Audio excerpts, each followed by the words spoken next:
Thank you for watching My News 26. I'm Paula Jasper. Today we're at the History Center of Cheboygan County, and joining me is the Executive Director, Louis Caruso. Thanks for joining me, Louis. I'm very glad to be here. Thank you.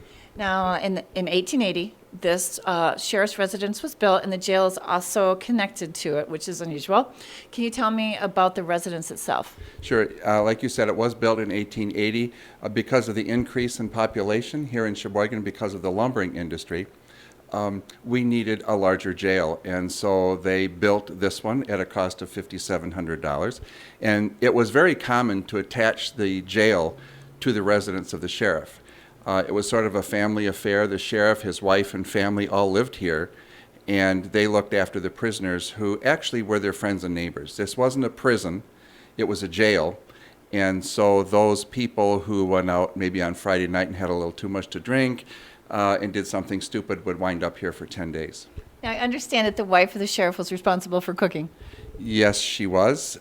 In the heyday of this place, when it was full, when they put on the addition in 1912, she may cook up to 50, 60, 70 meals a day. And the women and children were housed upstairs? From 1880 to about 1912, when they put the addition on, women and children were housed on the second floor of the jail, basically across from the sheriff's bedroom. Okay. Now tell us about the jail itself.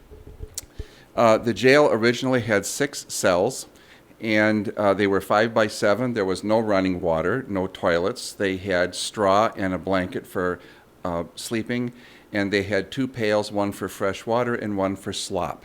Was it a pretty secure jail? Yes, it was, but there was one interesting escape story that happened in 1954. Using toothpaste and string over a period of time, they managed to saw through a bar and get out, and they robbed a beer store and then came back. And they did that for 4 nights running before they finally figured out who it was and how they got out.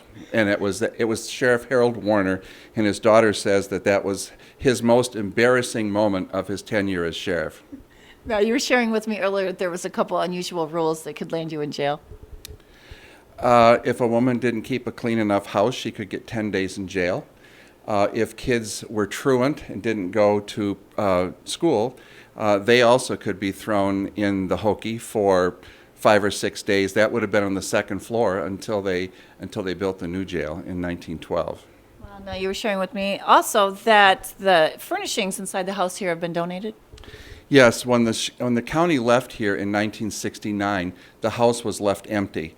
And so in 1970, the Historical Society got the house, and it was furnished through donations from the general public.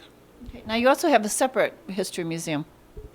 In 1997, Francis and Gordon Spies built our current exhibit hall and donated it to the History Center. And the jail was expanded at some point. Yes, in 1911, the 1880 jail was condemned because the conditions were so poor, and for $10,600 they built a wing on the jail's on the residence, and expanded it by another 16 cells.